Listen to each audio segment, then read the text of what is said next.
Kali ini gue pengen cerita. Mohon maaf kalau gue lagi kangen sama ayah gue. Tetap gue hanya saya Marta. Tapi ya menurut kalian gimana ya? Jadi gini guys, dulu gue dilahirkan ada 4 saudara. Yang pertama abang gue, kedua kakak gue, ketiga kakak gue juga yang cewek namanya Merna, sama Kiong. Yang pertama Kiong, yang kedua Nuning, dan ketiga Merna. Yang gua bungsu guys. Jadi gini guys, gue cerita apa adanya ya. Gua nggak ngomong apa-apa, gua nggak cerita ini, gua nggak ngaur ataupun dibohong, bilang bohong ataupun ngapain ya, nggak, terserah kalian sih.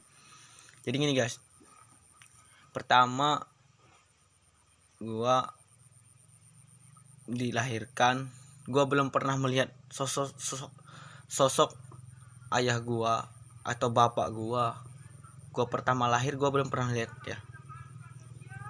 Ketika dia meninggal, gua belum tahu arti itu dia ayah gua atau bukan sih. Yang jelasnya gua udah diadopsi sama orang yang mengadopsi saya.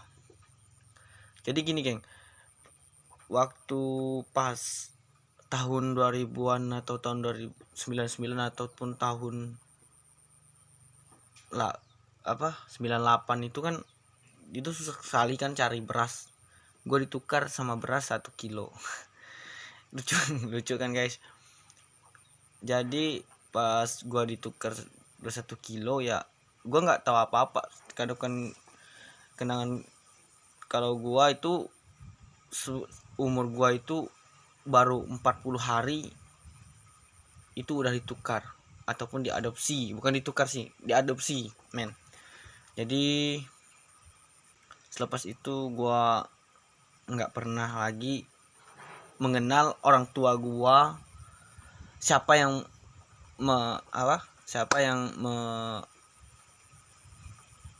membesarkan aku itu dia, orang tua aku itu dia. Dan ketemu gua sama orang yang menceritakan itu, terus dia bilang apa adanya dan aku nyimak juga apa adanya. Ini guys, tentang jalan hidup gua yang gua jalani saat sekarang. Gua nggak tahu apakah gua ini harus kuat atau enggak, gua nggak tahu. Jadi gini guys, waktu pas itu setelah gua diadopsi, gua dibesarin, terus gua di sekolahin sampai kelas 6 SD sama ayah gua yang paling gua sayang, yang pernah besarin gua waktu itu. Jadi dia bilang dia sayang sama gua, dia nggak mau kehilangan gua. Itu kata-kata yang nggak pernah gua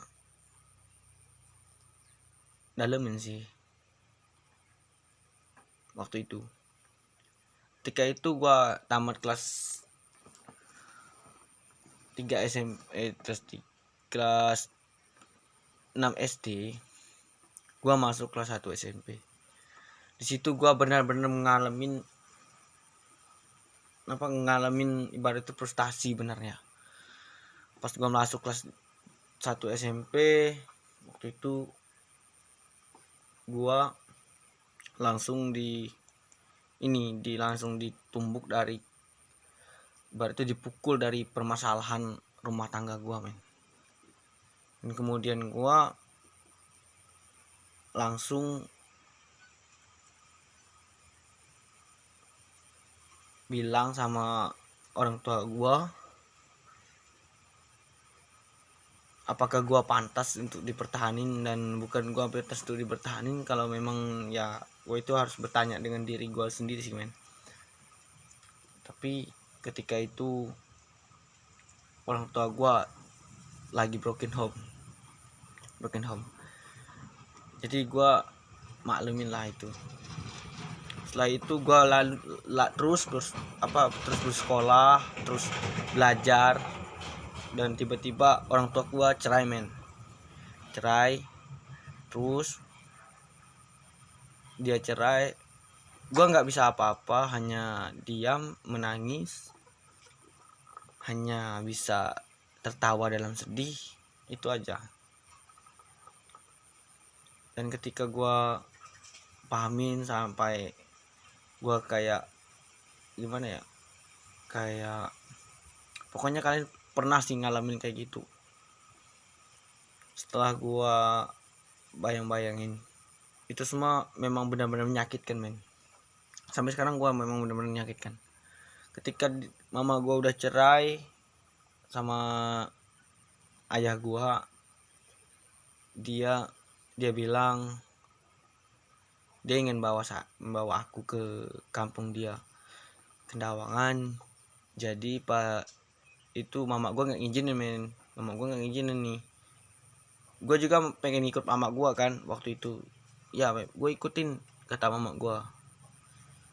Setelah itu ternyata mungkin kita baru mengerti di saat umur belasan atau itu dia, atau 14-an atau 15 tahun itu belum bisa mengerti juga sih. Tapi ketika gue hayatin dari itu, gue memang benar-benar nggak bisa apa-apa tanpa mereka.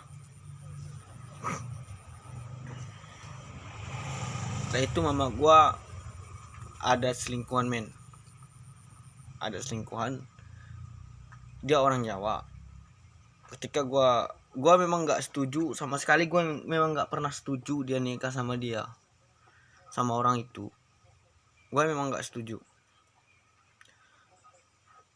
Terus mama gue nikah men, dipergokin sama orang sekampung.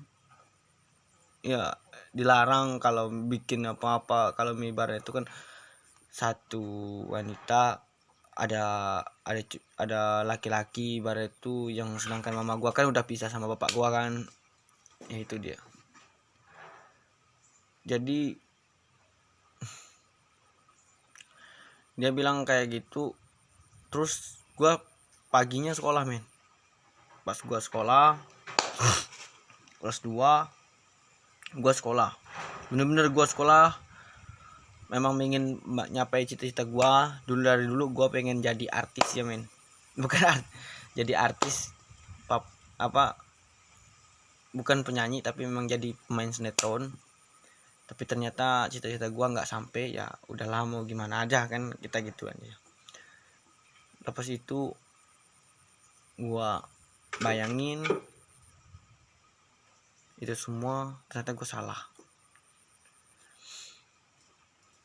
Selepas dia pergi itu, dia men, mama gua nggak pernah ngasih tahu dia kawin itu, dia nggak pernah ngasih tahu undangan ataupun dia ngasih tahu dengan anaknya sendiri, sedangkan dia memilih orang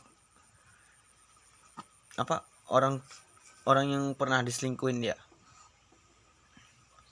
Sedangkan gua men, dari dulu gua nggak ngerti apa-apa tentang percintaan ataupun tentang gimananya sih. Mama gua nikah men,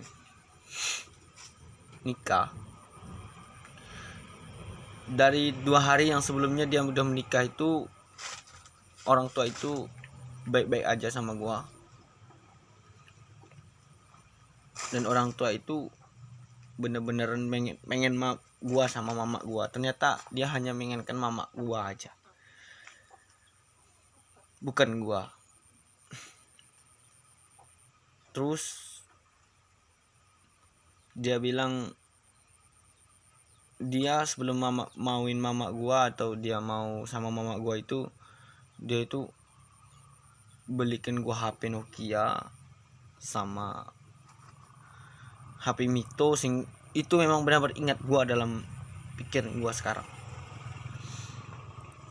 Tiba-tiba dia nikahin mama gua, dia nggak beritahu gua atau ngasih tahu anak ataupun gimana, orang tua gua nggak pernah. Coba dari situ gua ujung-ujungnya kelas 2 gak mampu dengan, pokoknya dari administrasi sekolah gua pokoknya itu men, ibarat itu mendesak